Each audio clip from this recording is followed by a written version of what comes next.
Évangile selon Marc, chapitre 1, passage 7, guérison de la belle-mère de Pierre et d'autres malades.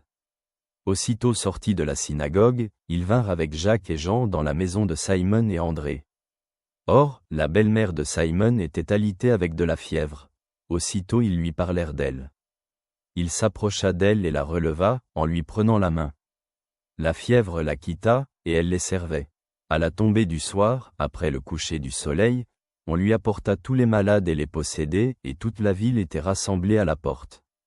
Il guérit beaucoup de personnes atteintes de diverses maladies et chassa beaucoup de démons, et il ne laissait pas les démons parler, car il savait qui il était. Plongeons-nous dans ces paroles et découvrons leur sens. Dans ce passage de l'Évangile, nous voyons Jésus qui guérit et apporte du soulagement non seulement dans un contexte spirituel, mais aussi physique. La guérison de la belle-mère de Pierre montre comment Jésus assure le rôle de guérisseur et comment sa puissance agit au niveau physique. Le moment où la belle-mère de Pierre est libérée de la fièvre est un instant qui révèle non seulement sa puissance sur les maladies, mais aussi son souci pour les gens. Après sa guérison, elle commence immédiatement à servir les autres, ce qui peut symboliser son rétablissement complet de force pour agir.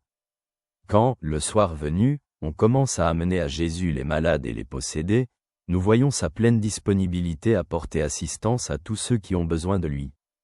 Cela témoigne de sa grande compassion et de son amour pour les gens.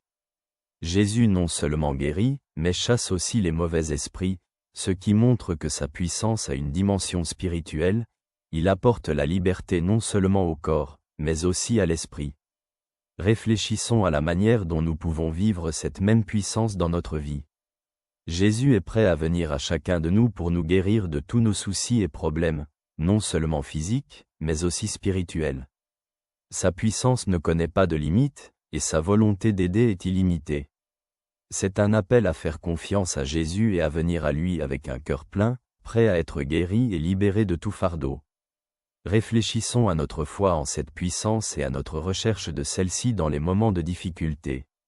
Jésus est ici, prêt à nous guérir et à nous aider, si seulement nous lui faisons confiance.